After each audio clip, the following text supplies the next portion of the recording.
Oh, okay, from Zach for putting it in here. We'll call to order the City Council work session for the City of East Grand Forks for October 11th, 2022. Would City Clerk please call roll? Mayor C. Gander. Here. Council President Asphalt. Here. Council Vice President Emery. Here. Council Members Clarence Better. Here. Dale Helms. Here. Tim Johnson. Here. Mark Demers. Present. Brian Larson. Here.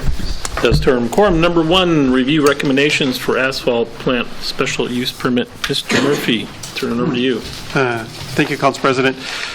Council members here. This was discussed previously at a previous work session and was referred back to the subcommittee to meet with representatives of R.J. Savrals and Sons to develop some additional restrictions or to define the additional restrictions that would be placed on the operations. So the committee did meet with representatives from Savrals and had quite a bit of discussion, and coming from that, there were really 3 recommendations. 1, that there be a 5-year probationary period. 2, that all inspections and deviation reports that are required by the MPCA to include but not limited to ducts, connections, housing leaks, fabric filter devices for interior cleaning systems requirements, etc., will be given to the city. And 3, stack testing, performance test, which is performance testing as required by the MPCA, along with additional testing according to the following timeline. The performance test when the plant begins operation. The second year of operation, an emissions test would be conducted. The third year of operations, if the plant passes the emissions test conducted during the second year of operations, the third year of operation testing requirements will be waived. Fourth year of operation, an emissions test would be conducted. And then the 5th year of operation, the probation period would be ending, and the MPCA testing frequency guidelines are to be followed. There is included in there some of the guidelines for in requirements for emissions tests, and I believe there is also a addition of a table here showing what they are and what the requirements are for as far as minutes for testing, those types of things. So that is staff report. We'll take any questions. I do believe there are representatives from R.J. Savrals and Son here as well to answer any questions that the council may have. May I have any questions of Mr. Murphy? Mr. Galsted. Not necessarily a question. I just wanted to add that not only did we meet with Savrals and go through what the notes and the parameters previously, but there was extensive discussions with the MPCA individually as well by Mr. Murphy and myself, and that helped drive the recommendations. Mr. Helms. Thank you. All parties involved in this is good to go. I mean, everybody's happy. Okay. I assumed they were, but I just want. Mayor. Just want to say thank you to the committee that formed to take this up. Thank you to the Savrals that came in and worked with that committee also. And Mr. Gall said, Mr. Murphy, just think this is a good outcome. I think it's the right thing for the company that we're working with. I know they have a long history of doing a good job, and I trust they'll keep that going. And I like the result very much. I think it's a good one. Anybody else have anything? Great. We will have that on for approval at the next City Council meeting. Sounds good to me. You bet. Move on to number 2, consider 2023 ADA improvements projects. Mr. Emery. Thank you, Mr. President. Good evening, Council. So as you're aware, the last 3-4 years we've been completing kind of an annual ADA transition plan, which is really, consisted of some sidewalk replacement, maybe filling gaps in our sidewalk system, curb and gutter ramp work, different ADA work. And really we've been completing these to kind of stay in compliance with the city's ADA transition plan. So I met here last week with Nancy and Karla, again, just to kind of look at what we may want to consider for 2023 ADA work. And we had came up with basically 3 different areas. 3rd Street Northwest, which is some sidewalk reconstruction, kind of on Demers Avenue there, kind of in the vicinity of the Junior Spud.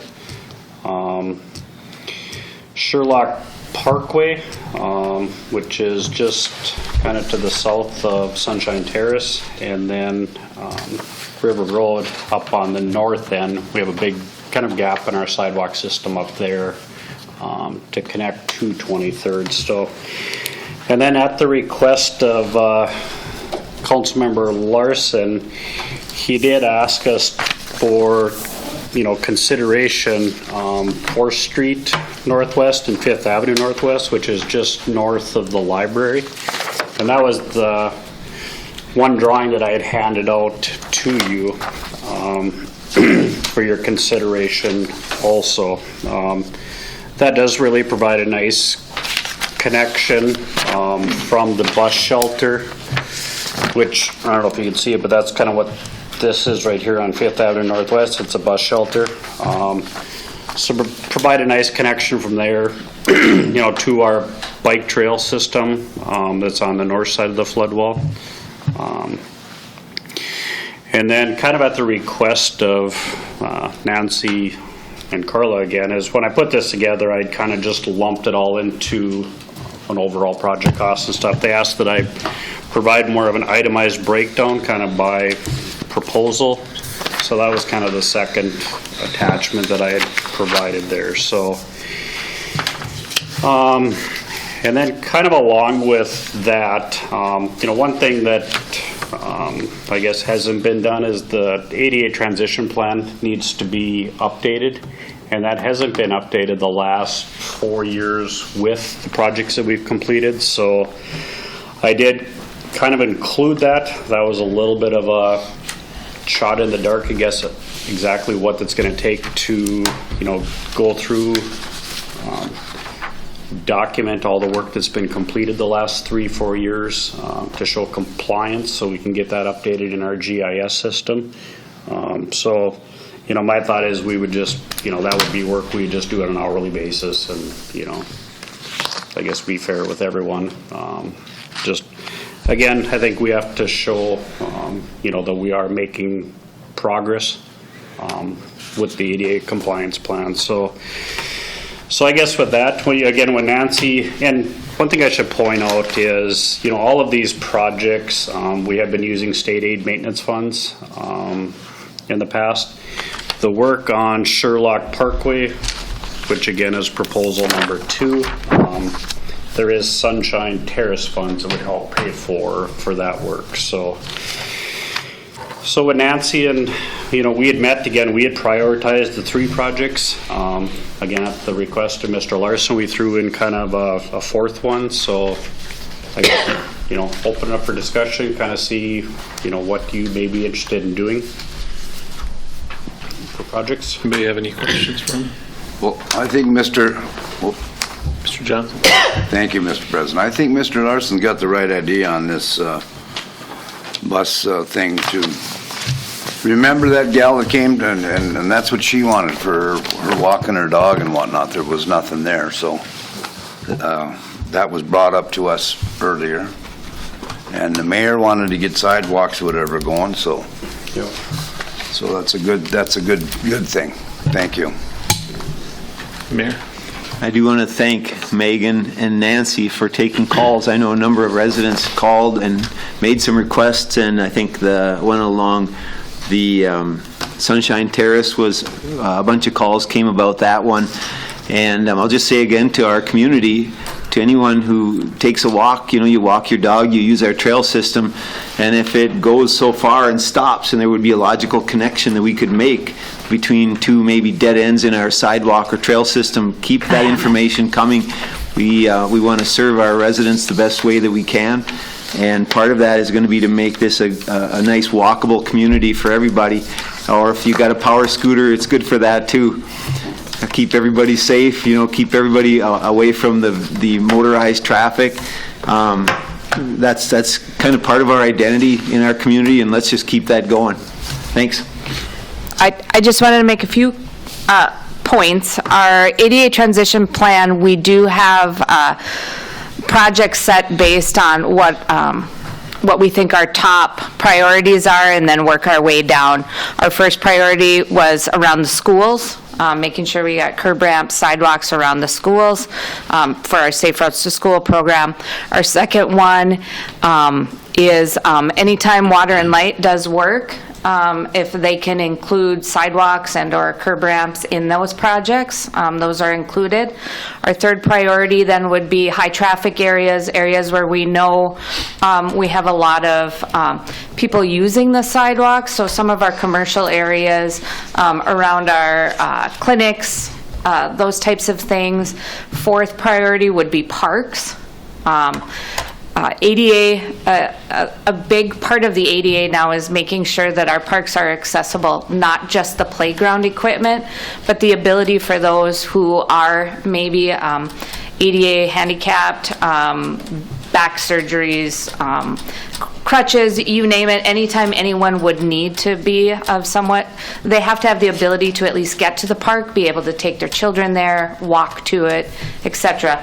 So the reason why they are ranked in the way that they are is the first one was received a complaint from Options because of the slope of the sidewalk and because of the paver stones there, and then the outdoor patio with the spud, there was a lot of difficulties with people accessing Options and getting around that sidewalk. That was looked at this year. We couldn't get that project done, so we're moving that to next year. The Sherlock Parkway, the Sunshine Terrace one, was one that we received more than 10 or 11 requests from the residents of Sunshine Terrace, and because we have property improvement funds for that, we were able to use our Sunshine Terrace funds for that, so it doesn't take out of our state aid. So that was, again, another top priority. The third one then is one that connects Good Sam to a lot of our trail system, and it kind of makes a good loop for us. So again, somewhere where we're just missing that small connection. And then the one that Brian Larson had brought up, we still have for our 2024 project, that was 2024, could be moved up. What we tried to do is we tried to stay within our budget limit, which is usually between 100,000 and 150. So that's why that one was not included in our top three. It will be included in the 2024 if it doesn't get approved today. And then the last one, with the ADA transition update, we have to update our plan and get that to MnDOT, so we're going to get that done. But moving forward, I have asked Steve to include that GIS update as part of each project. So when the project is completed, he will make he'll get the GPS coordinates, we'll get that new project right into our GIS so that we don't have to do this every 5 years, update 5 years worth of projects. And it'll be included in each project, so we don't have to budget for that moving forward, so. Anything else, ma'am? No, that was it. So it would just be a matter of which, projects you would like, we'll move forward on, so. One question I do have, I know that some of them are 6 feet, some are 5. I'm assuming the ones that are 5 are because the current ones that are joining them are 5. But do we want 5 or do we want 6 feet sidewalks? For I think, the standard is, especially, standard is typically 5 feet. The sidewalk that was right along, kind of in the Sherlock Park area, the sidewalks that kind of come from Sunshine Terrace, those are actually 8 feet wide. So Nancy and I had talked about that, whether we go 5 or 6 or 8, and we thought, maybe 5 was just a little too narrow there, so we did just bump that one up to 6. And sometimes we'll go to 6 too, depending upon how they do snow removal. So if they use a truck, like a pickup truck with a plow in the front, we oftentimes go with a 6. I like to see a 6 foot because then it doesn't dig up the grass on the sides. It gives them more room, so. It's on the proposed sidewalk extension on Good Sam's north on 23rd there. Who's responsible for that then? Is it Good Sam's responsible to clean that? Are they aware that we're proposing this? Well, they're already cleaning part of it, so, and it is a city ordinance. but we can certainly notify them, so.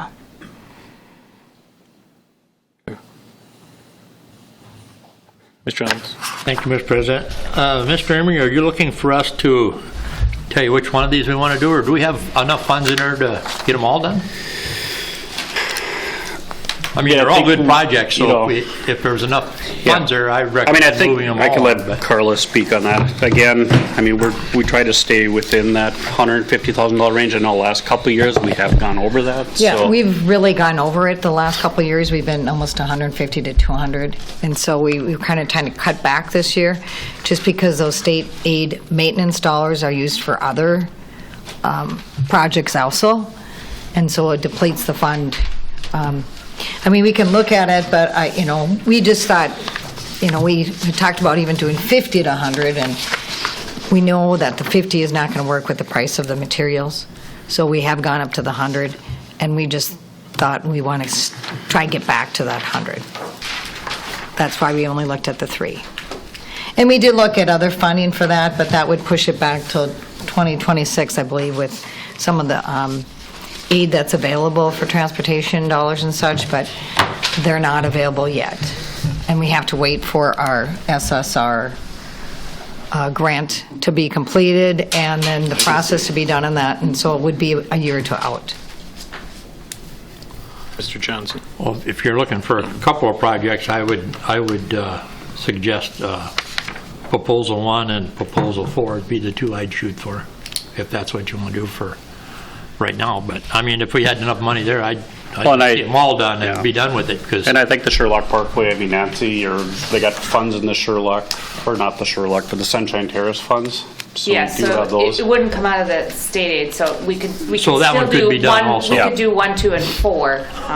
So to me, if we're gonna cut, maybe it comes, between 3 and 4 is what I would think we have to decide between maybe those two, if we wanna try to stay a little more within budget.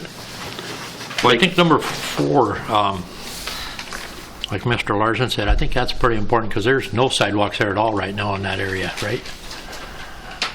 So it'd be Nothing, kind of correct. nice to, Yeah. be kind of nice to have something there, because...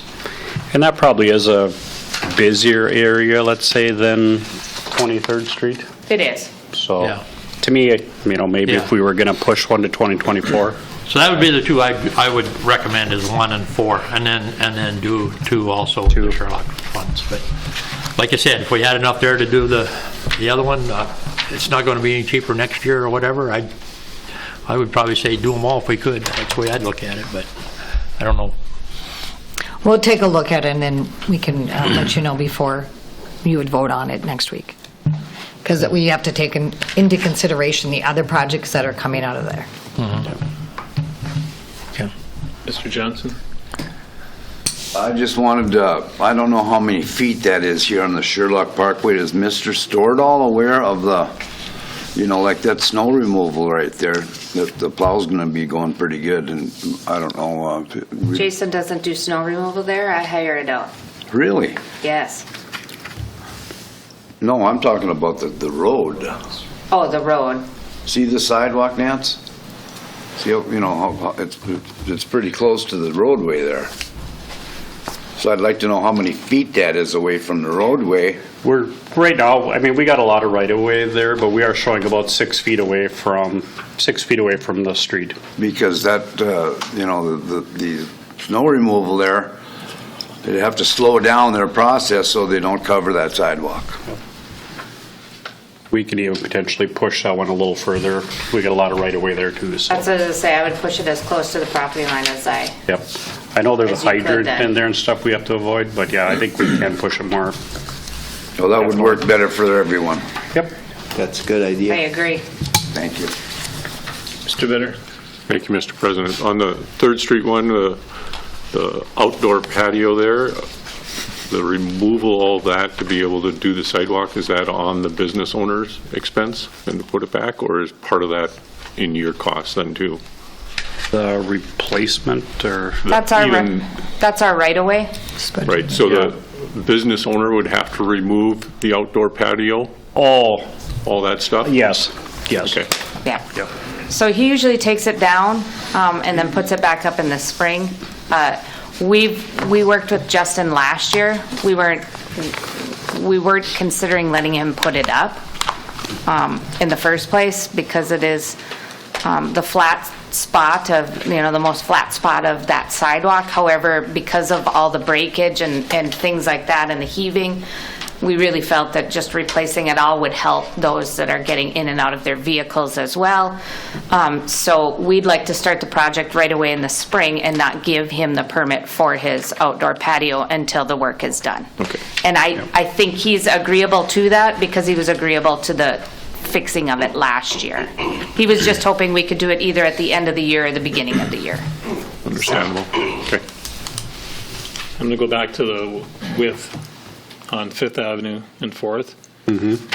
If they're cleaning the bike path, would that same person not clean the sidewalk also? That part of it, yes.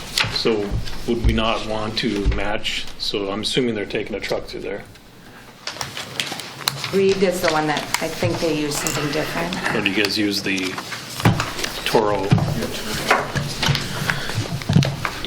Yeah, we're in the downtown area at City Hall and around the library with the Toro that it's a 5-foot wide or a 60-inch snow blower and broom. That's what we would use in that situation, rather than the pickup or the loader.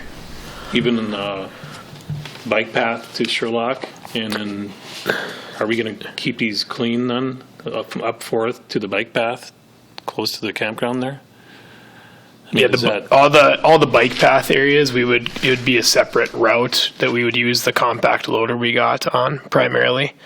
But yes, we would keep them all clean.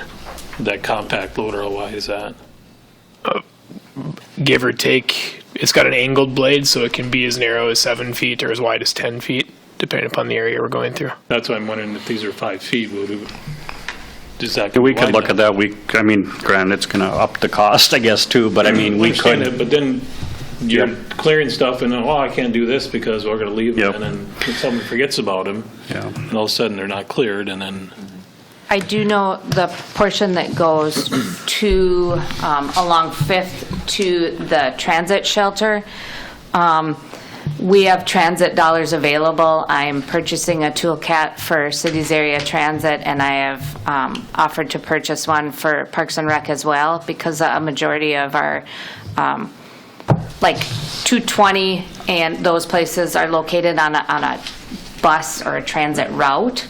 And so I know Cities Area Transit can do that portion from Fifth down to Fourth.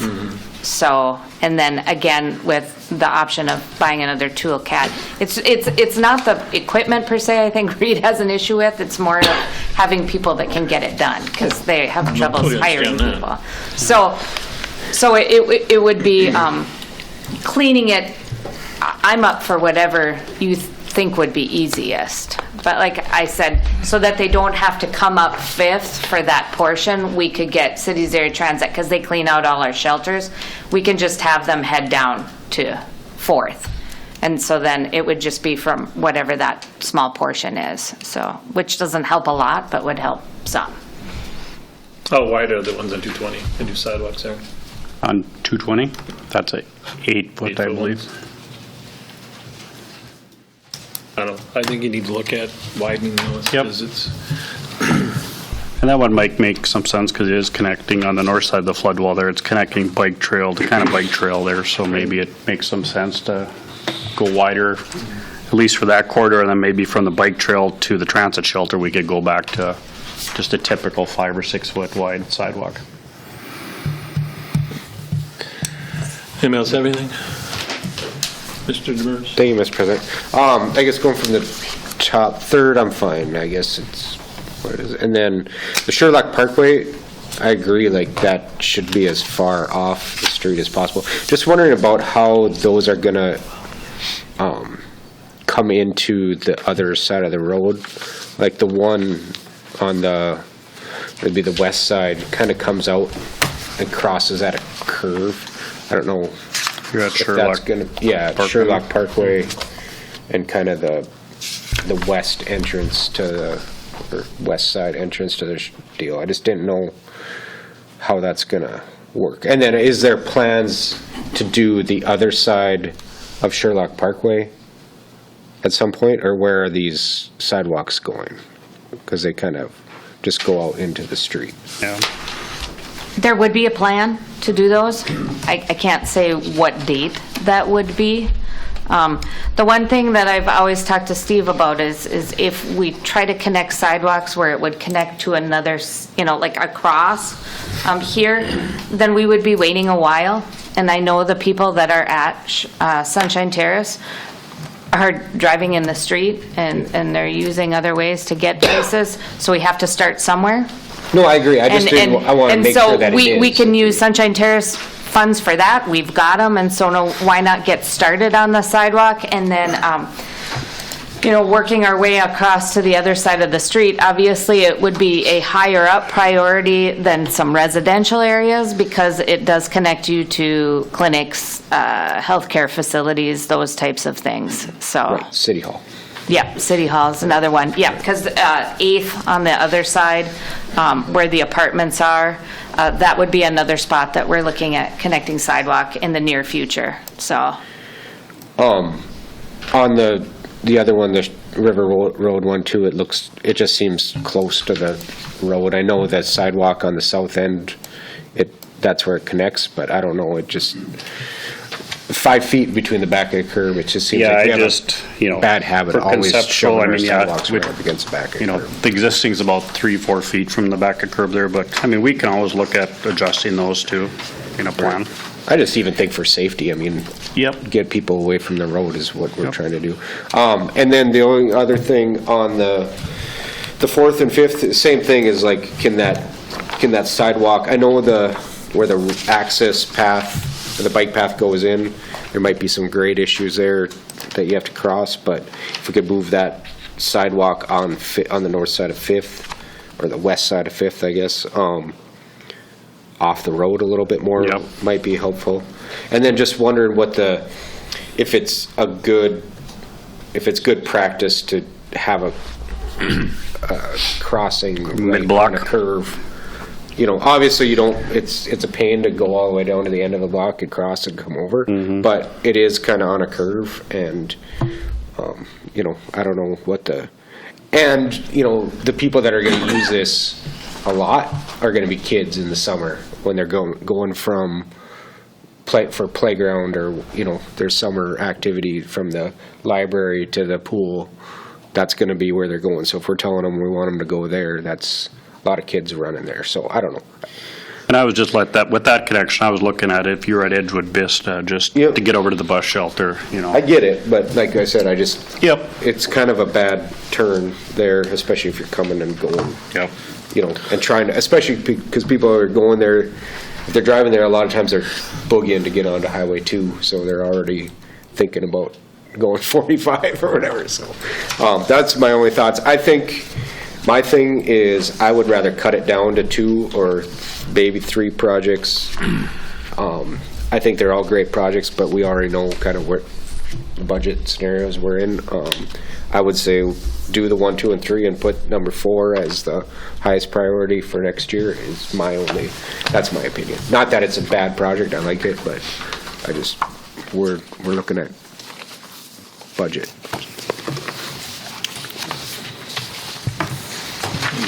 Maybe staff could report back, as to if we did do all 4, what that would look like for the council meeting, and then maybe we do narrow it down to 3 based on total dollars. Can have that option next week. So I'm assuming if you do, so are you using all $67,000? So we shouldn't even have to even look at this, right? So Yeah, that's not coming out of state aid. So right now, you're looking at $186,000 for the 3 other ones. Right. So we're not, it's not a huge, if there's a way to pay for all those 3, that'd be the way to go. Mr. Johnson? Yes, on this proposed up here by the Good Sam, aren't they putting in a water line there?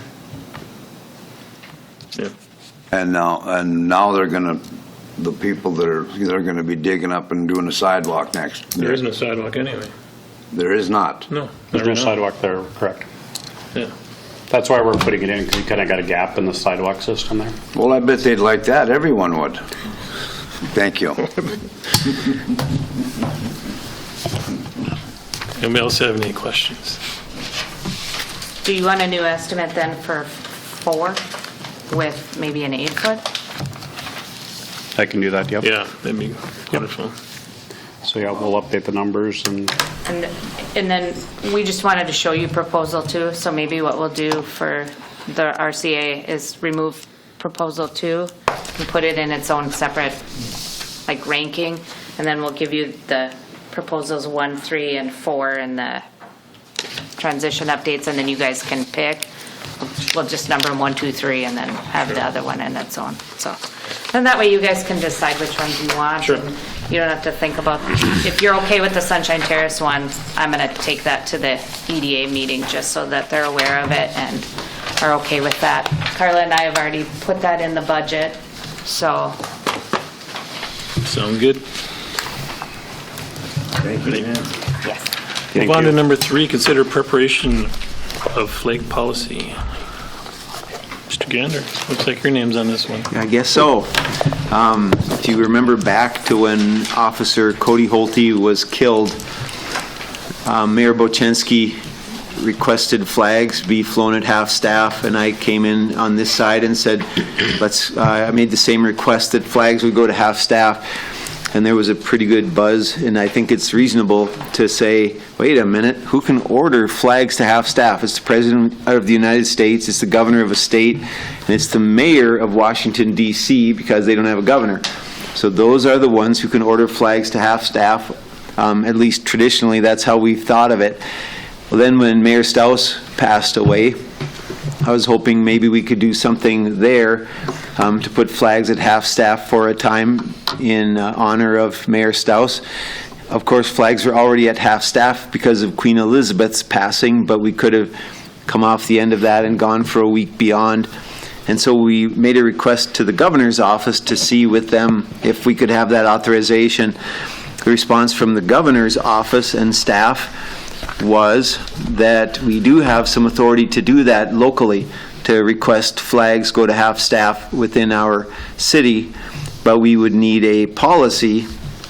The response we got, if a city wants to do flags at half-staff, they can do so through their own rule/resolution/proclamation, and our office doesn't need to sign off on it. Additionally, here is the U.S. Flag Code. If you hit that link, even in your packet, it'll take you over to that Cornell site and just talks about the general treatment of the flag. You know, it has to be the highest, it has to be up to the right, how to put a flag on a building, etc. So that's the whole crux of how we should honor our U.S. flag. And so it comes back to the question of, do we locally want to have a flag resolution, rule, proclamation locally that would govern how we could, again, locally request flags going to half-staff? As I've pondered this, you know, if someone's passing, we would probably want to go ahead and initiate that, you know, and if someone passed on a Wednesday or Thursday, the council wouldn't meet until the following Tuesday. You could call a special meeting. I guess what I would be looking for is the mayor to have the ability to make that request. If we as a group want to say mayor and council president or mayor and city administrator in agreement, I would be fine with that. But I do think you'd want to have it be a little more agile than saying a full council action to initiate. It would be rare. We can even talk about when could that be invoked. You know, when could a mayor make that request that the city flags go to half-staff? You know, would it be the death of a previous council member, or the, you know, you may want to lay out some guidelines. There are those guidelines in the flag code that is attached to that link. There are some recommendations given as to when and for how long the flag would go to half-staff. And so I open it up for conversation. My recommendation would be that the mayor would be given that ability, and if you all want to add someone else to it, that would be great. And again, in my view, if we're looking for examples, Officer Cody Holte's being killed would certainly qualify for a time. If one of our police officers was killed in the line of duty, I would very much want to honor their service with the ability to put the flags to half-staff. The passing of a former mayor also, to me, would hit that bar. When would we do it? And so go ahead and we can have the conversation, what that might look like. I would very much like to see some local authority to do that and to give honor to these folks who have served so valiantly to our community and certainly to our friends in this region as well. You know, Polk County, Grand Forks would want to give some recognition to that kind of service. So by all means, any questions, comments, clarification that anyone wants, I'd be glad to have that conversation. Mr. Helms? Thank you, Mr. President. Mayor, I would be okay with the fact of giving you that right to do that, but I would also like to throw our council president on board there. He does represent us, and I trust the two of you. You would do, you know, the right thing, and I think that would be my thoughts. That'd be perfect. I agree with you. I think there is sometimes you need to honor people, you know. Mr. Johnson? Well, I'm okay with the mayor doing it. It's great. That's an honor. And that's why we elected the mayor. And if we don't like what he's doing or whatever, we'll just get a different mayor. But no, I think it's great. Thank you. I think one of my thoughts is, you know, they, in the recommendations they give, you know, president's 30 days, vice president's 10 days. I think there has to be a limit of how long it can be flown. Absolutely. If the wishes of us having a policy. I don't have a problem with the proclamation of the mayor doing it. I mean, it is tough. They're not going to call a special meeting, get everybody together. It's tough to do that in the first place. So, Mr. Larson? Yeah, I would agree with Mr. Helms. I think that the mayor and the council president, that's a perfect, in my mind, you know, meeting of the two chiefs, so to say. And, you know, down the road, if we have a mayor and council president who don't get along as well as we do now, they'll be able to bounce that off of each other, you know, and kind of balance that out. So I think having the two is good practice. They get along? We fake it. So for the meeting of the two, would that be okay if that was a personal face-to-face meeting? How would we create a document, or how would we memorialize the gathering of the two to say, yep, we agree, let's do it? Would an email be sufficient, or how would we want to manage that? Okay. I think with today's age, everything's done by internet anyway and email, so I think we can trust you with that. And there's a record of it then. And we could copy Megan and David on our findings. Should we limit to a week, though, or, I mean? I think a week is plenty for anyone on a local level. Would we ever want more, or excuse me, less than a week? I think maybe it's automatically a week. That's fine. Just asking the question. Mr. Demers?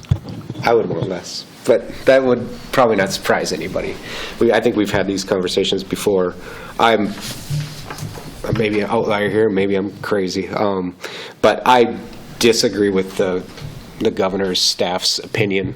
I don't think it gives anybody the right to do that, but I think just the opposite. I think the national flag lowering should be extremely rare, and that I don't mean this as a sign of disrespect to anybody, but I don't think anybody in the city of East Grand Forks or anywhere would rise to the level of a national tragedy or that. I don't. I think thousands of people have died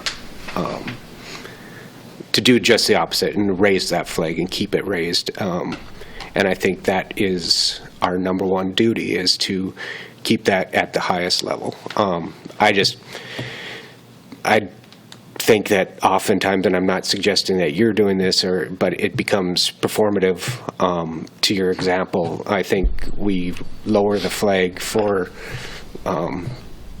many performative issues and ways to curry political favor and all these things, and I don't like it.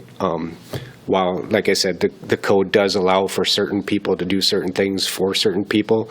I was thinking when I saw this, there's probably been 2 events in my lifetime that I would, if I were president, would have lowered the flags for, and one was probably 9/11 and maybe possibly the federal bombing in Oklahoma. That's the level of things that I believe are national tragedies. Remember, it's an American flag. It's not the East Grand Forks flag. It's not the Minnesota flag.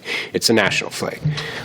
Like I said, I know I'm in the small minority of this, but it does bother me a lot that we lower our flag too often, and it's no sign of disrespect for any of the people that people are looking to lower it for, but in my own thing is I don't think that it rises to a national tragedy or to that level. But that's me, so thank you. Anybody else have anything? I think you got what you need. Okay. Alrighty. Move on, number 4, discussion on wage study proposal. Mr. Murphy. Thank you, Council President, Council members. City's past practice, we've done a comprehensive wage study for every 5 years. Our last one was done in 2018, which means we would be due for one in 2023. So based on that, we reached out to David Drown Associates, who has done that, who did the proposal the last time we had one done for updates, and we received back a proposal that has 4 different options in it. One would be a full class and comprehensive study for $31,250. Second, for market analysis with calibration and a new pay plan for $13,000. Market analysis alone for $8,000. And then ongoing maintenance for $8,500. So we did the full class and comp study 5 years ago. And based on that, I do not see that we've probably had enough change to really warrant conducting that full class and comp study again. I think we are more in the line of number 2, the market analysis with calibration and new pay plan. And then with that caveat, doing the ongoing maintenance each year after that. So for this particular time period, I'd be looking for authorization from the council to contract with David Drown Associates to do number 2, the market analysis of calibration and new pay plan for $13,000, and then next year I'll be bringing back moving forward with ongoing maintenance at $8,500 per year. I do think there is some need for the ongoing maintenance portion of it. I think we're going to be seeing a lot more movement in wages, and I think we're seeing a lot more movement in on what's going to be competitive. So I do not believe 5 years is going to be, I think it's something we're going to need to monitor every year. But with that being said, that'll come back next year, but I'd be looking for recommendation for number 2, and I'll take any questions that you guys might have. Thank you, Mr. President. I agree that we definitely are on schedule to do this, and it's the right thing to do. Wondering, first off, is David Drown the only one that we talked with on this, or did we look at other consultants on this? Or, I mean, I know we've used other consultants in the past, and then we've kind of done this. I just wondering, I mean, is there a time when we should also be looking for another quote or 2, or just to see what's out there?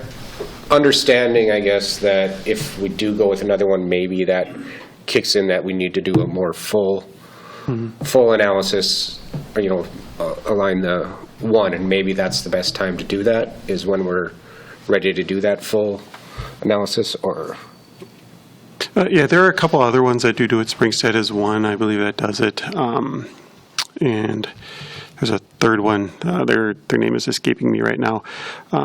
but I did not look at them. I just looked at ADJOURN and Associates for a couple reasons. Number one, they were the ones that did our full market analysis and comprehensive study 5 years ago, so they have a lot of the carry on. We've used them since then for when we've had new positions, those types of things. But if that's what the wishes with the council, certainly I can look at see what some other options were out there. But I was just wondering, what's that now? I was just wondering if this is something that, this is just the city side, is it something that we'd want to expand to, or at least offer to water and light? I don't even know if you wanted to, Keith, but. Well, I think it's on, right?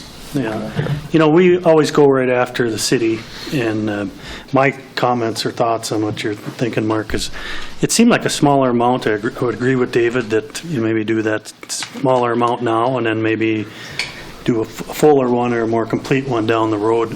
What we did last time was we let the city go through their process, and then we waited a year or two later, and then we kind of coincided ours with the union negotiations, and I'd like to do that again.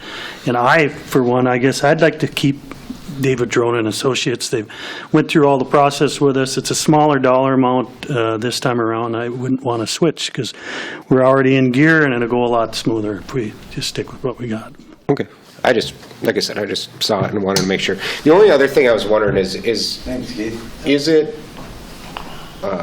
would it be a good thing to start talking about anyway? I know some, at least private businesses, have a policy when they do these market analysis that they want their pay scales to be within a certain range, not necessarily 100 or whatever. Just wondering if we want to start talking about that, or if that locks us into something, or if it becomes too inflexible or what. But, some people will say, well, we want to be at least 80% of the, the market, or we want to be at 90% of the market, or we want 50% of the market, or, you know what I mean? Like, I don't know if we've ever had a formal discussion about where in the market we want to be. We usually get these things and it says, well, this is the market, and then you say, well, the market says this is what you have to pay.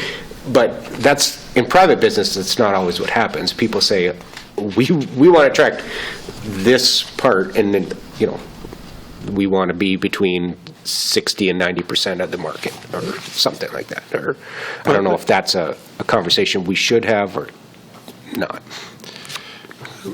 That's a good question, and I think it's something that there could be some debate about. I don't know that we would want to, I guess I would maybe recommend we don't look at it at this particular process on here, because I think we'd want to define what market we're looking at more, because where we're located, one of the things when they do the market analysis, they look at similarly sized cities, and you're also looking in our area as well.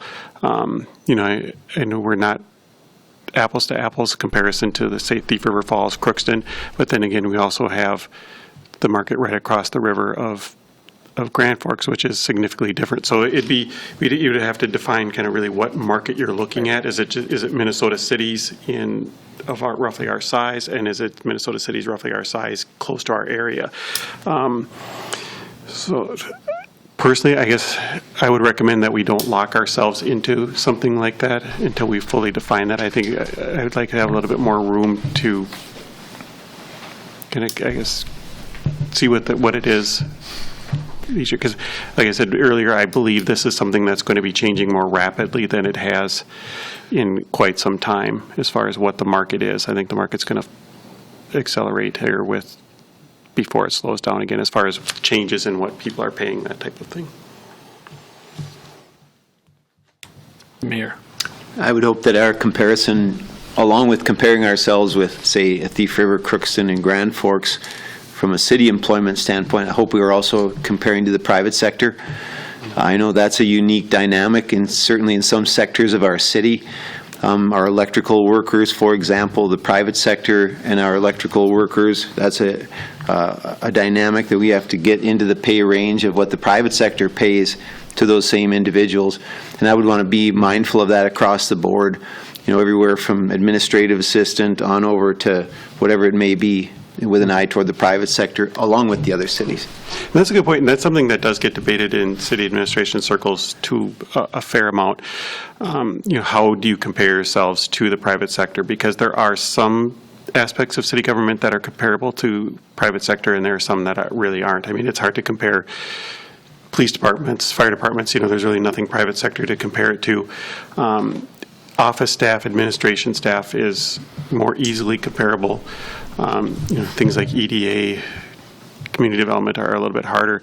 The one that there's probably the most debate on has to do with public works, and how does public works, city public works, compare to, say, private construction type jobs, particularly like we compare it to like the guests we had here earlier, like for example, Zavrel's, and there's quite a bit of debate on how comparable those are, because say like an RJ Zavrel's and Son is more seasonal.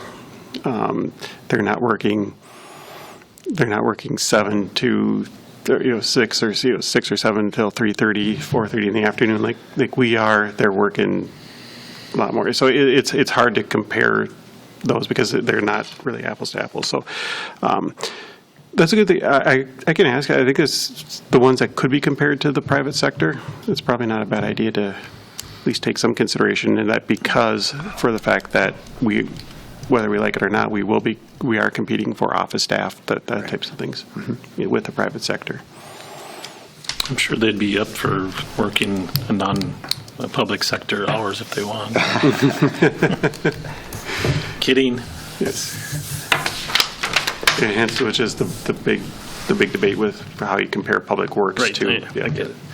Anyone else have anything? See none, sir. Move on to number 5, discussion and retention bonus program for licensed police officers. Mr. Murphy. Thank you. Yes, let me get there. So yeah, this is again something that was discussed at a previous council meeting and council work sessions, and was sent back for some further analysis. As you recall, it was originally put together with in one MOU with the hiring incentives. There was discussion on that, and the recommendation was to move the hiring incentives onto their own, and to look at retention bonuses for our currently licensed police officers separately. So the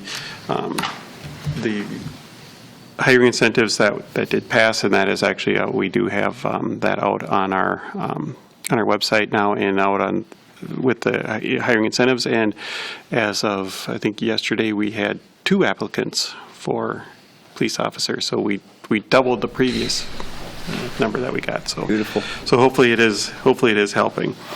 So with that being said, so the retention bonus, as we discussed previously,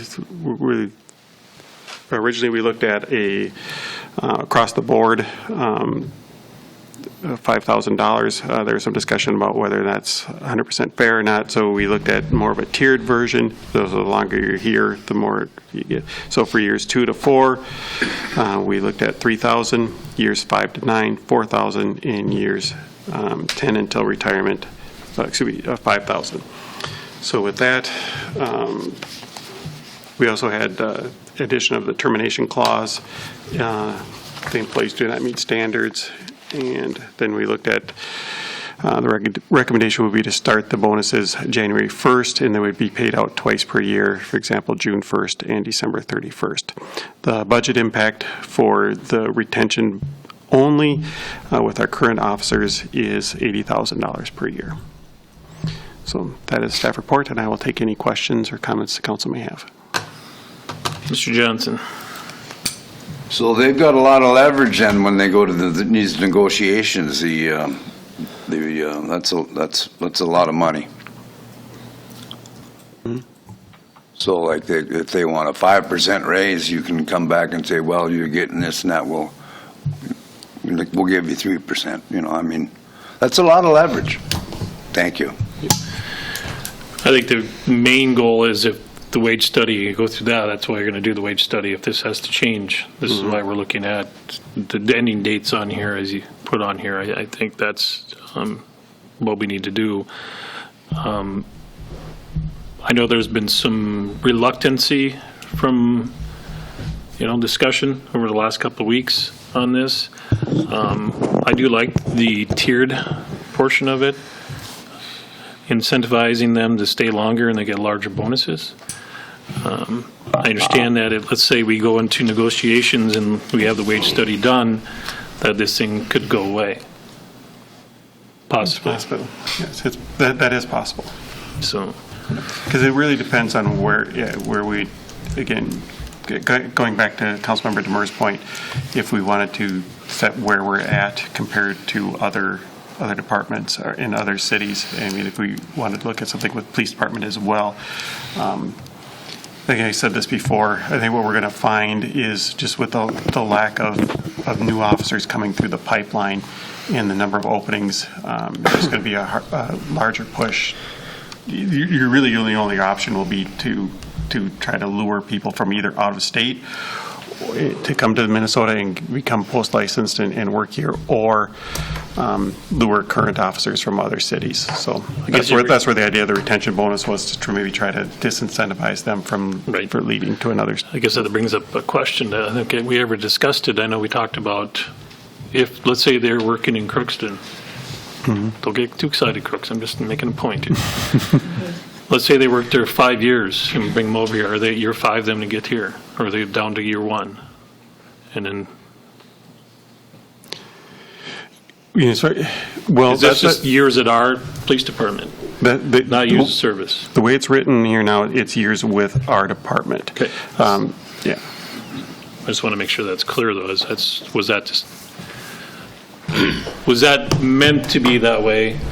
I guess not on purpose, but I'm just saying, was the intention or thought process from the police department, and Chief Henley, you can address it, if someone comes over and they already have 5 years of service, and are we actually getting them credit for 5 years of service, and then they'd be at that point?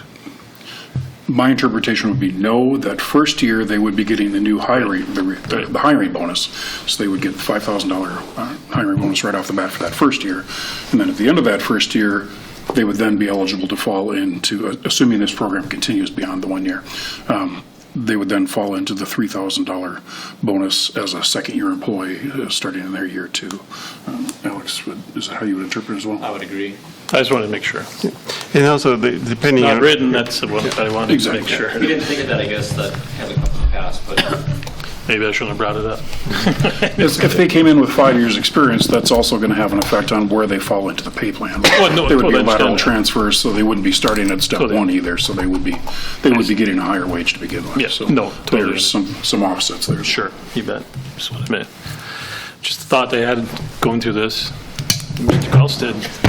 I would make sure that it's spelled out clearly, because just as Chief Hedlund indicated, if they come in at a 5-year step, there's the argument that that's where they should start on any type of a retention plan. So I would make sure that if it's the intention to be how many years with us, that it's very clear.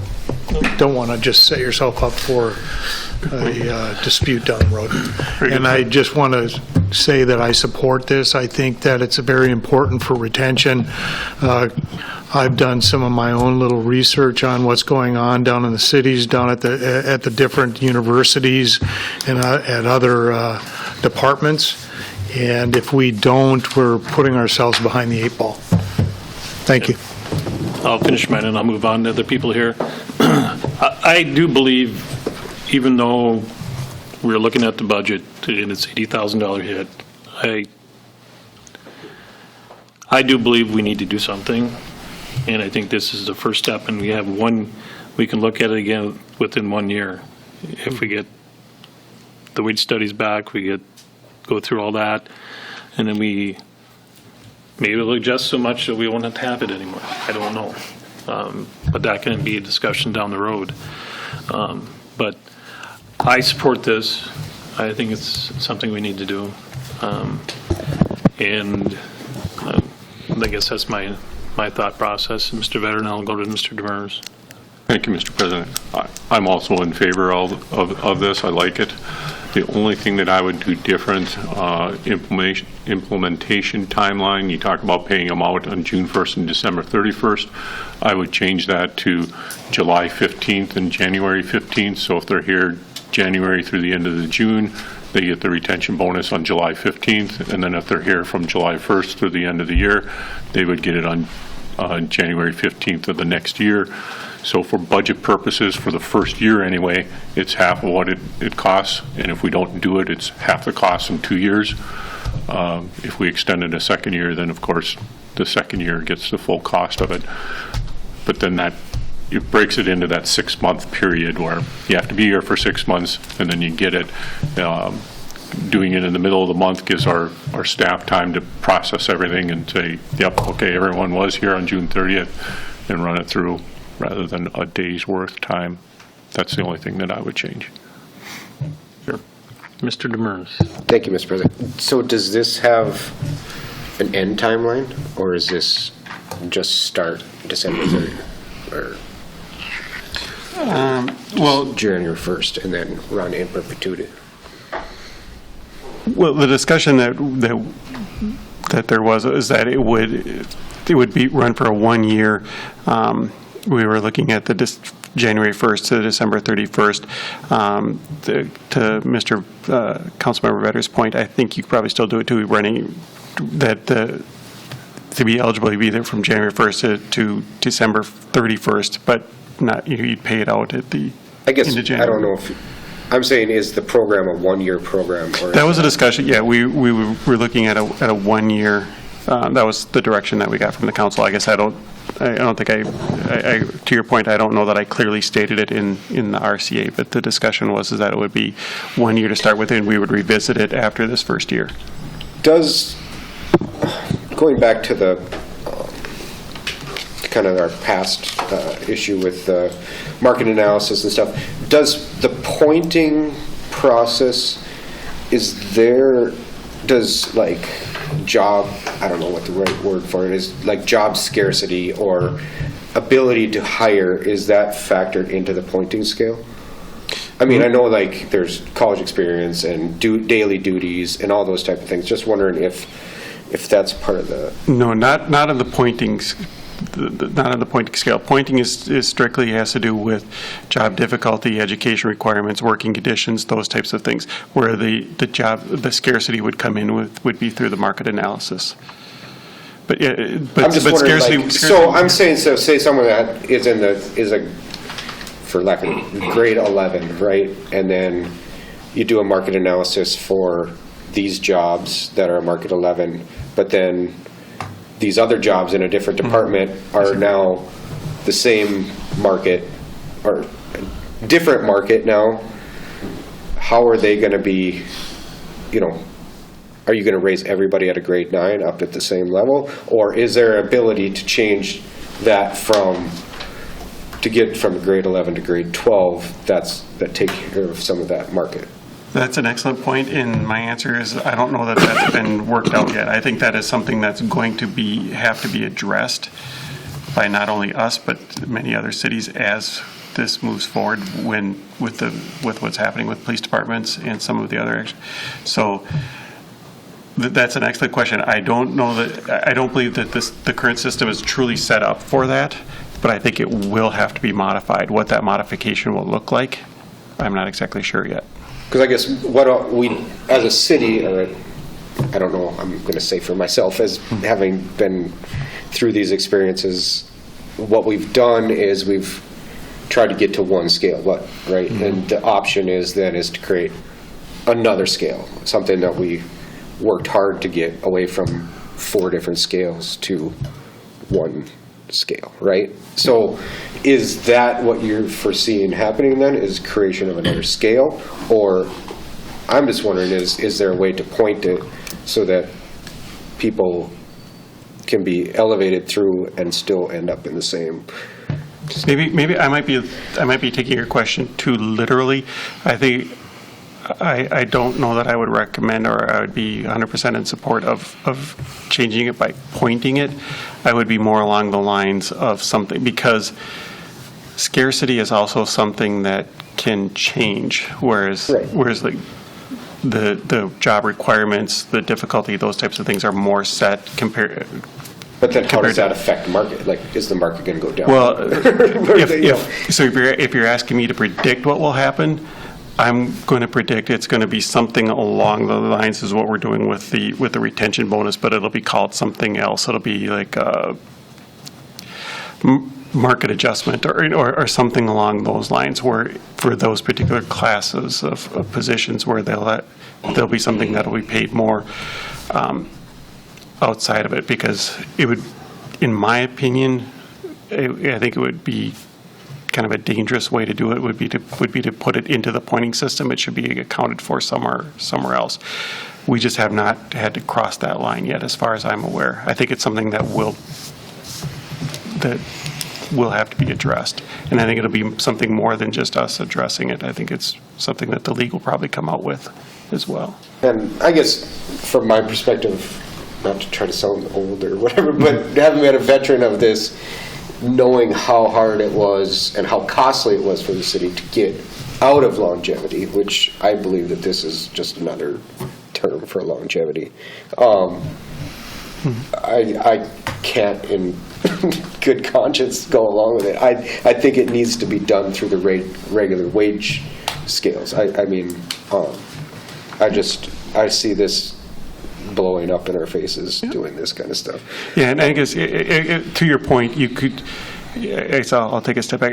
How I predict or how I think it'll probably work out is that rather than something here like we're doing, and I'm not arguing against this. I think our retention is something that we need to move forward with. Otherwise, I wouldn't be bringing it forward. But I think as far as what you're specifically talking about, I think there will be some sort of market adjustment in how that will work out and how that would get paid out, as far as being accounted for wages or, for tax, for income tax and those kind of things. It could be fairly complex in how that gets worked out. But I think it's going to be something that will be added out in addition to the wage scale rather than changing that particular classification, that say like grade 11 or whatever it may be.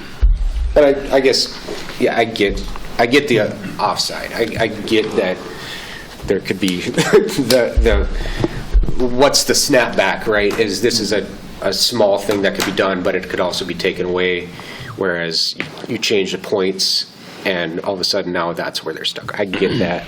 But like I said, I do know how costly it was for the city to get out of this in this thing. Partially because, again, having gone through, negotiations and all those types of things, what this does is it does add another layer of complexity to a negotiation, another layer, another item, right? And it's anecdotal. I don't have any data, but anecdotally, all that kind of complexity does is it's a ratchet up. It's a lever for other units, this unit, whatever, to start ratcheting it up, because it's always that other thing, right? And one year you're going to remember this part of it, and then that year you're not, and then you're going to raise this, and then you raise that, and not that I don't want to pay people the good thing, but it's just it becomes a ratchet up, and I because it adds complexity, because it is just another word for longevity, which we fought hard and costly battle to get rid of. I don't think I can support it in this format. Would I support a market study that shows adequate raises? I think I would. I guess my thought to the kind of the pullback is eventually over time that market is going to catch up, right? If you go forward and you put it out there and then the market repairs itself, eventually you're going to end up with lower COLAs and step increases and all those type of things. So over time that's gonna come back or whatever is my thought. But that's kind of my thought. I would rather do it through the actual market and keep it simple and keep it not that this isn't honest, but just as transparent and simple and one thing as possible. So thank you. Mayor Gander. Thanks, Mr. President. It's pretty cool that we are right where we are and having this conversation. I'm really glad we did the signing bonuses. That was important. Send the message to anyone considering where they may want to serve in what police department. How do we feel about our police? We love them. We care about them. We really support and defend the role that they have in the quality of life that we enjoy. And these retention bonuses can do the exact same thing. This will be a way then to show our appreciation for the loyalty of all of our current officers, and I think it's equally important to the signing bonus. Keeping these folks, I know they have opportunity to go anywhere they want right now. But if they love life here, if they love their quality of life, if they love the chief that they get to work under, the hierarchy, the chain of command, and it's working well, that's the most important thing for retention, is day by day, are they enjoying their work? Are they appreciated for the work they do? Are they given the tools they need? Are they empowered to do a good job? And I believe they are right here, getting all of those things. So, to the point of a retention bonus, I support it 100%. I like the dollar amounts. I really feel, along with you, Mr. Demers, that the proper way to compensate our police officers really in the long term is through a market study and paying fair wages. If we decide they're underpaid, we'll do it another way. We won't do it this way. I see the retention bonus really as a 1-year, maybe 2-year bridge to get us to that point of a proper wage study and paying appropriate wages. I would support it ending exactly the same way as the signing bonus, with a 1-year term period. I don't like the termination clause as written here. I don't like that it's linked to contract negotiations every 1 to 3 years. I don't like that it is implied to go on to perpetuity as a form of paying our police officers. I know in a way it's not, because if the climate changes and if the union agrees, we could have it rescinded, and then you'd rescind it, and then you'd probably give a little trade-off to rescind that, and there you'd be. Much cleaner, in my view, to say it's a 1-year term, and if the composition of the council is anything close to what it is now, and if the climate in law enforcement is anything close to what it is now, it will be renewed for another year. I trust that we would do the right thing and do that. It's a bridge, again, to a proper market study for wages, and then pay according to the pay scale, not by some cobbled up, piecemeal kind of process. So, I absolutely support it. The dollar amounts are fine. I'd go for a 1-year term. I would not have a termination clause. I would not have it linked to contract negotiation, and I'd be very open to renewing it next year if the environment in law enforcement has not changed. Thanks. Mr. Helms. Thank you, Mr. President. Chief Headland, have you got information or numbers or whatever of what is the reason that officers leave? I mean, is it money, or is it other things, or do you have? It's a little bit of everything. Sometimes it's career opportunities. Our most recent officer that left for the Minnesota DNR, significant pay increase, but that's a step that we have always thought there was a good chance she might do at some point in time in her career. Oftentimes they're moving closer to where their family is, whether they came here from somewhere else when they were first hired, or their family may have moved, or for whatever reason they may be. Oftentimes they'll move to get closer to family. Sometimes it's pay. We've had a couple officers left for metro agencies that paid significantly more than we do. Sometimes it's getting out of law enforcement. We have had very little of that in recent years. You go down to the metro area, especially some of the larger departments, they've had mass exodus to just get out of law enforcement.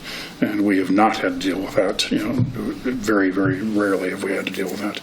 It has happened. We've had one officer left for a corporate position with Amazon, but that was largely pay. He's getting dramatically more money from Amazon than we could have paid him. But the reasons vary. It's every individual is a little bit different. I do know, if you're curious, you can just Google Minnesota Post Board. They have a jobs section there. The number varies from 70 to 80 to 90 available jobs on a daily basis across the state. Many of them, especially in the metro area, are making more than our officers currently are. And I guarantee you we have very good officers that if they so choose, they could go to just about anywhere they wanted. Mm-hmm.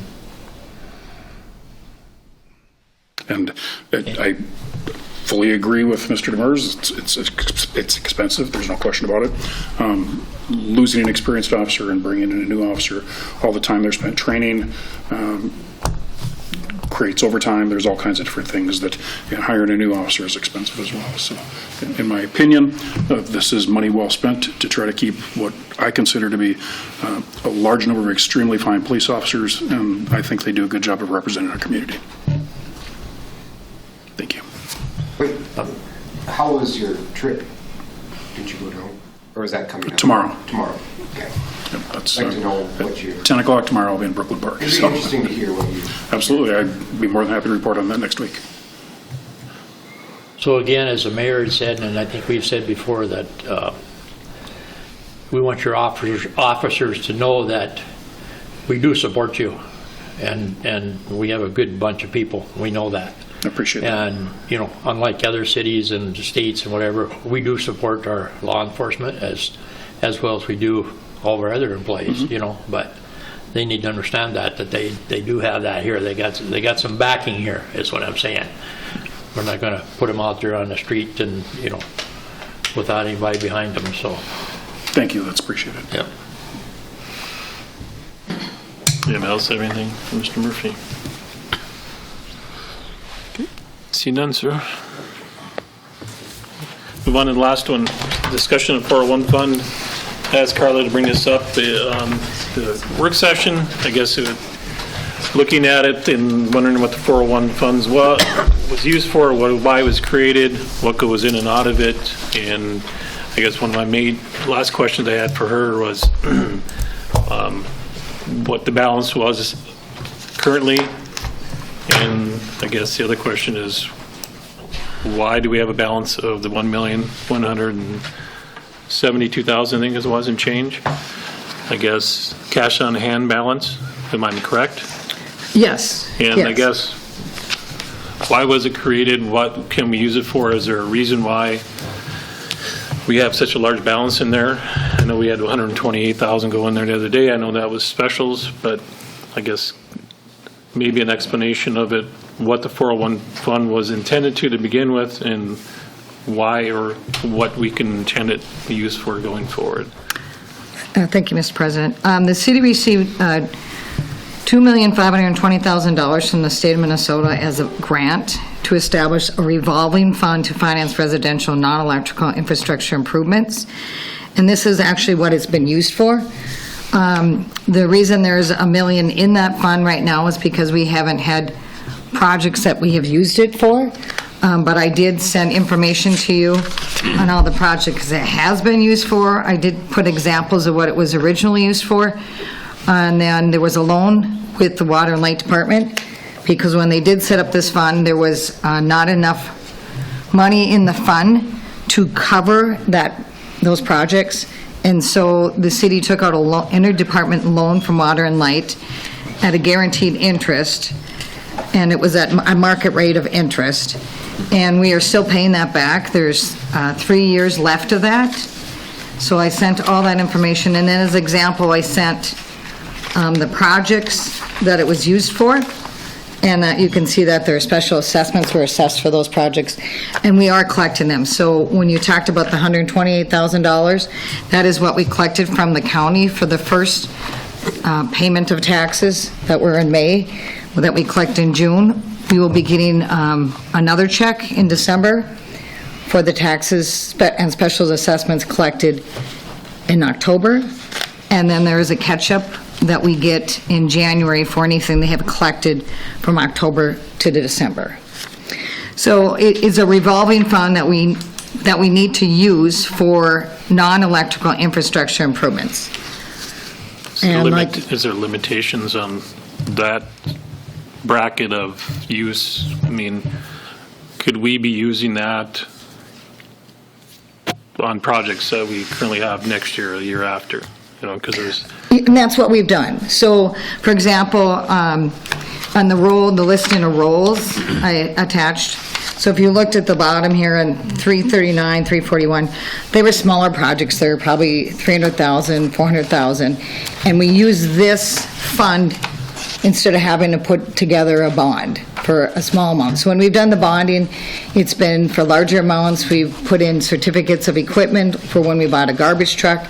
So when we had a larger project, anywhere from $1 million or more when we didn't have enough money in the fund. We also, at the time, had a few bonds that we could refinance, and so that took the bond, a dollar amount up higher when we did do the bonding. And those are under the rolls. You can see there's those accounts on that paper I sent you. Those are bond fund accounts that we use for bonding. So 527, Fund 531, 32, 53, 54, 53, 535, 537, 538, 549. So the last time we did a bond was in 2017 because there wasn't enough money in this fund.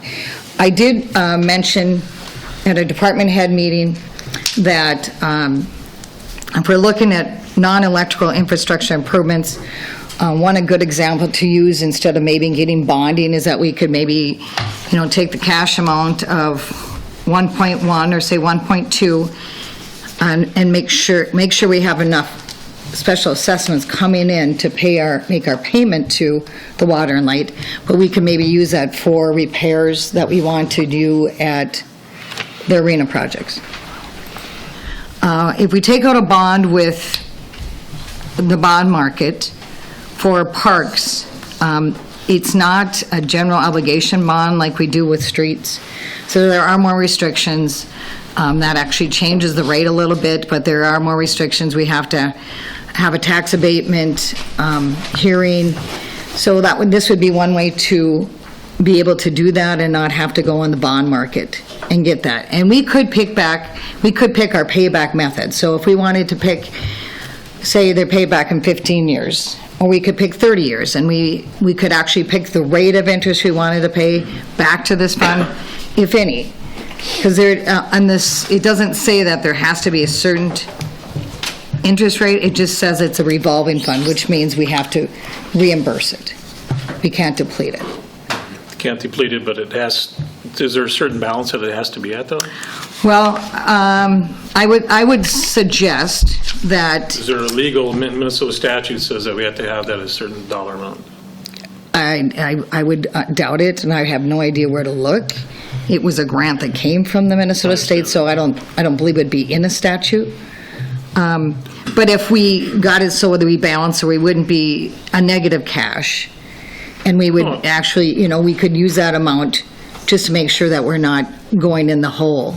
No, I totally understand what you're saying. Yep. The only reason one of the reasons brought up is that if we have a fund that has this dollar amount in it that we could be using for projects or something other than, well, if you mentioned something about truck or something, but don't we do that through the capital improvement plans or other funds that we use? That was in a bond. That was part of our bond. So we've only used this fund for street projects, non-electrical projects.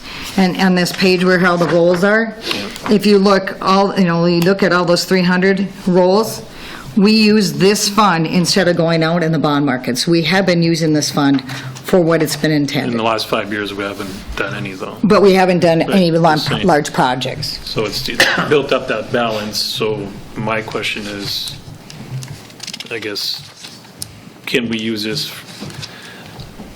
I'd like to know the stipulations of what we can use it for. And if we can use it for some projects that we're doing, like the park or whatever it may be, is this something we can use it for? And should we be doing that instead of having that balance just keep going up and not utilizing that? Mr. Better? Thank you, Mr. President. Normally, when the state sets a revolving loan fund out, they want an interest rate. The purpose behind the interest is to keep up with inflation. So 10 years from now, what you started out with a $2.5 million revolving loan fund, and you collect the interest so that 10 years down the line, hopefully you can get the same bang for your buck then. They don't want to say, yeah, we're going to grant you $2.5 million and you collect interest, and any interest you collect you can spend on whatever you want. It goes into the revolving loan fund and it has to be spent on the same purposes as the original grant was. Where the city saves money, like Karla said, is we don't have to go out in the bond market. We can finance the projects internally. So if there are projects out there that we're doing, rather than go getting a bond out in the streets, we can just finance it internally and pay ourselves back. So I don't think we can just say we got $500,000, let's go do this project and never reimburse it back to the 401. Not saying, I'm just Okay. reasoning why it's at that 1 million and why, and we haven't done anything since 2017 with it. We should be doing something with it and using funds that we can do projects on. If we want to do project, let's say it's Lafayette Park or whatever it may be, maybe it's 20th and 5th, Mayor, throw that at them. So we have been using it since 2017. It's just that we haven't done a bond I understand since that. 2017. So, when you asked on funding, when we're doing a street project, and I don't bring up that we're going to bond, it's because it's coming out of this fund. And so you can see all the roles that we have used this fund. We've used it for that intention. We've been lucky to have this, and we have kept it up so that we can use it for that. We do know that we're going to be doing, a large street project again. We need a mill and overlay for the whole city. So I guess to a point, the balance has been growing on that, and with some hope, maybe we could use it for that instead of going to the bond market, and we just haven't really used it because there hasn't been any large projects. So we could have used it like we're doing with the state aid, but the state aid is doing that, so we won't need that. But say there's, on the assessment portion of that, if we didn't have enough money to pay for it somebody else, we could use it in here and the special assessments would reimburse it. So other than right now, the water and light payment that goes out of it, and we're getting specials put into it, is there any other department or money's coming back into this fund? No, in the past, there was a couple, like Clarence said, must have been interest, where, and this was before, when Husengay was here, that there was a couple transfers for like $120,000 that went to the street maintenance fund, and those must have been the interest that collected, so we can do that. But if we look now, we're at the 2.52, so I wouldn't suggest that we would do that until the fund got up higher. I wouldn't suggest to do it at any point in time. I'm surprised it was done back then. Well, and I looked, and some of them, there was. Most of them was for projects, but there was, I did see a couple years that it did go to street reconstruction. With no payback. No. Mr. Demers. Thank you. When we bring special assessment dollars back in, there's a portion of that goes to admin. Does that admin cost go into here, or where does that 5% go? So when we collect the special assessments, if you look, I gave a couple of the roles. So we would give these to the county. So whatever we gave to the county, whatever they collect for interest, actually goes into that fund. If you look on the last report I gave you, it shows the breakdown of what we got for special assessments, what we got for interest, and penalties and interest. So you can see that Well, I'm just it's in wondering there. if there needs to be we're charging as part of special assessments 5% for admin. But if we're just putting that in, are we taking money out of this and paying admin? We aren't charging any administrative fee. We're only charging the going rate of interest that we have for other projects that we have bonded. So where does that 5% go? It just stays? Yes, it goes in the fund, yeah. Actually, when we, I would say that the next assessments we do, we don't charge 5% anymore because we're not really charging for admin. It's not apples and oranges. When you do the special assessment, the 5% is going to go to admin. You're just using this fund to pay those special assessments. It's two separate things. we're using this fund instead of going out in the bond market. And then what we're doing is we're charging market rate as if we went and got a bond for the market. Because if we did one project out of this fund, and we went and got a bond project out of another fund for another program, and we started as special assessments, it wouldn't be equitable to either one. Because one would be paying interest and the other wouldn't. Yep.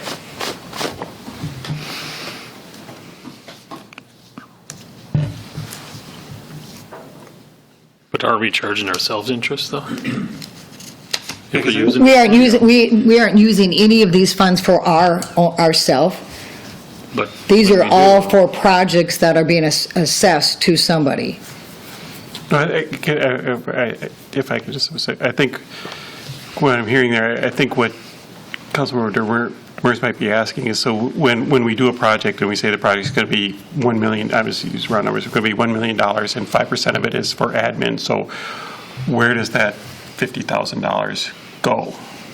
Who does that $50,000 get paid to? Okay, well, we don't, excuse me, we don't technically have an admin fee. No, it's not. It's an It's when Steve puts the estimates together, and he has a breakdown for staking, a breakdown for inspections, there's a percentage there for admin. Is that the administration cost you're talking about? Yes. It's on the breakdown of the total project cost. It's not where it's coming from and how it's being paid or where it's being collected from. It's the total project cost. And that admin fee is not us, it's the engineering fee. We don't put an admin fee on, we don't have an admin fee on there. When we do a project, we don't ever collect an admin fee. That expense is put in as part of the project, and then it's split over the special assessments per property, per end benefit, front benefit. And whenever we do a project, there is no administrative fee that comes to the city. Roundabout way as you collect the specials. So you'd pay the project costs. That's what I'm saying, is so the specials come into this fund, No. but they're never... No. Well, they don't come into here, they left here at one point, they got paid out as part of the project, and then they get... There's going to be two, you're going to have two funds. You're going to have the special assessment set up on the city's records also. So the funds will go into there, and that special assessment's going to pay the 401 fund. In that special assessment fund, then there must be a 5% payment. At the end of the special assessment, there'll be a balance in there normally, a lot of times. Right, okay, so when we do, this is just... I want to know That's going to be all So that extra. no, the Because four... I've been told that this is all for, and I've been fighting about this since with Henry back 15 years ago, that we didn't need to charge 55% extra, and that we did because it was all the work that we had to do as a city to, get these projects done. And Isn't there an interest differential between what we pay on the bond and what we charge on the specials? There's that little differential. Correct. Well, and part of that is because we might not collect. Quite on, that's what I was going to say. Part of it is on non-collection. collection of Yeah, yeah. special assessment. Default. We have some bonds, if you look on them, we have, and I put on here which one were completed. If you look on the rolls, some of them are completed. All these have been, because I only know of one default that we've had. well, it's going up every year.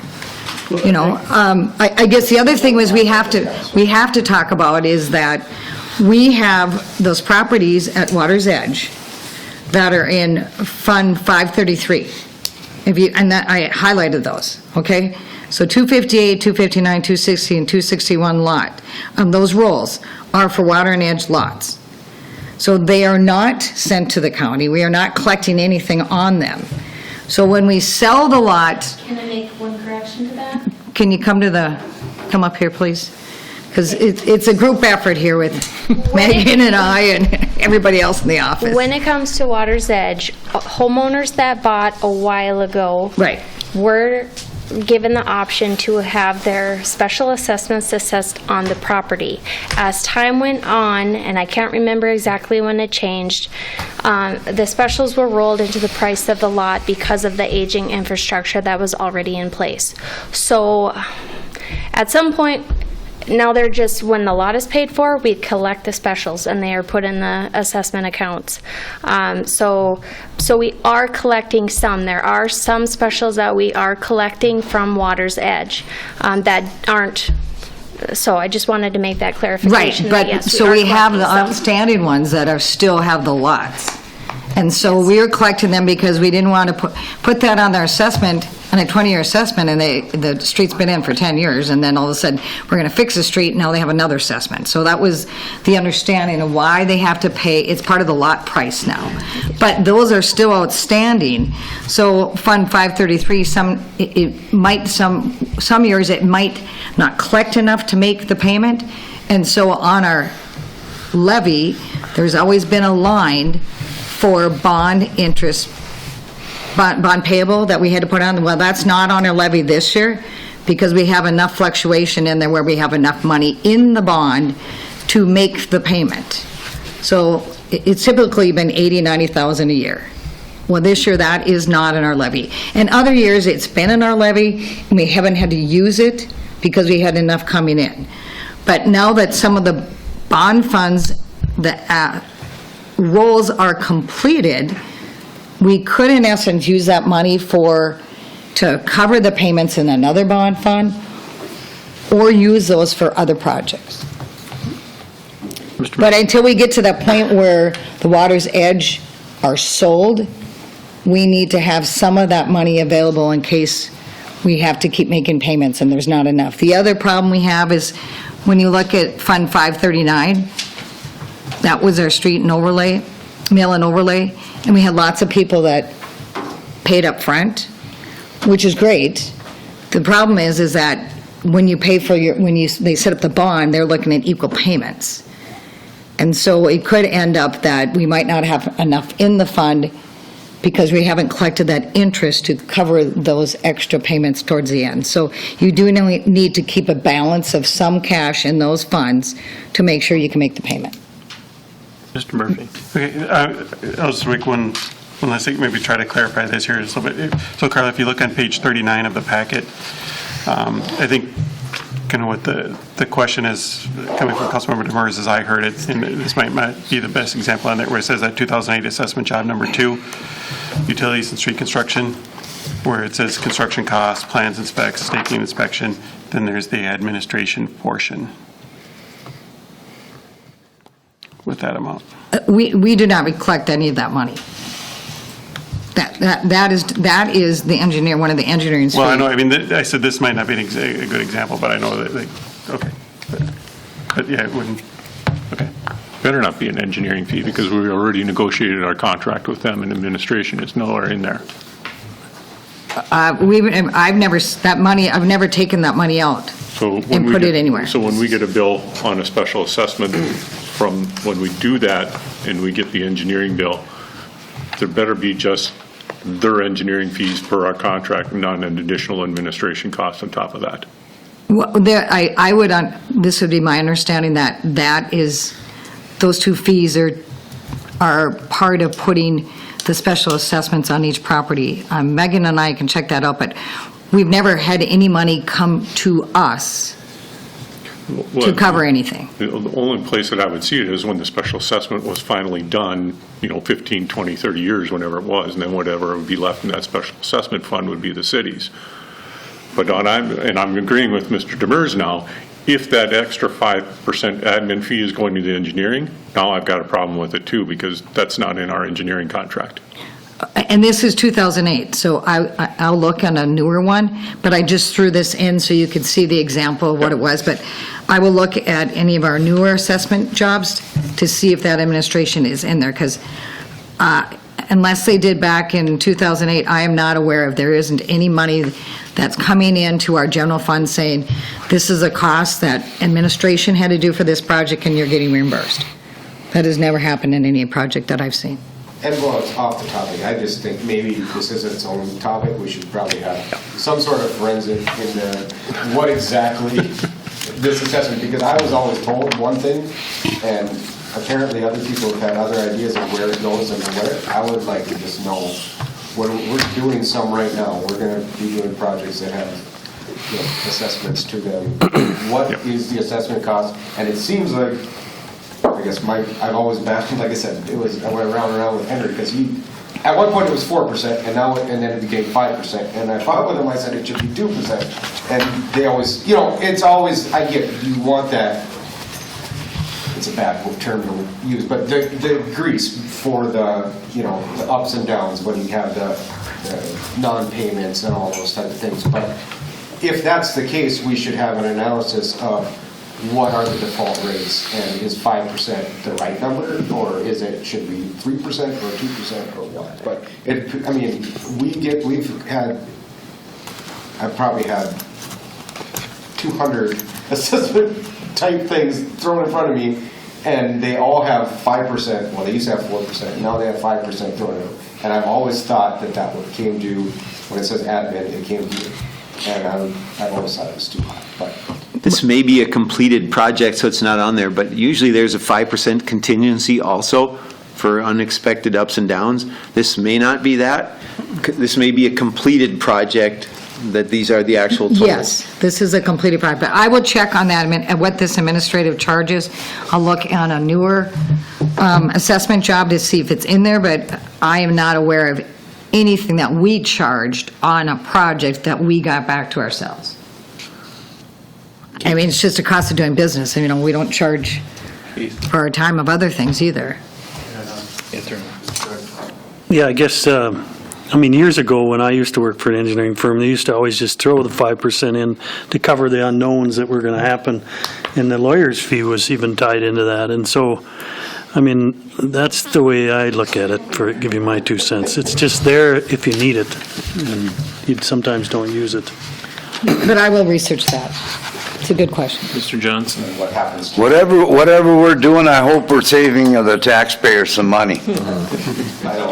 Well, and that's what was the And in good intention of faith. the fund. And in good faith, The other reason for the fund that has helped us is that since this is our own money, we're borrowing from ourselves, it does not put into effect the dollars we have in bonds, and it doesn't get us close to the bond limit, which came up when we were checking on doing that with the Parks project. They checked to see what our bond limit was at.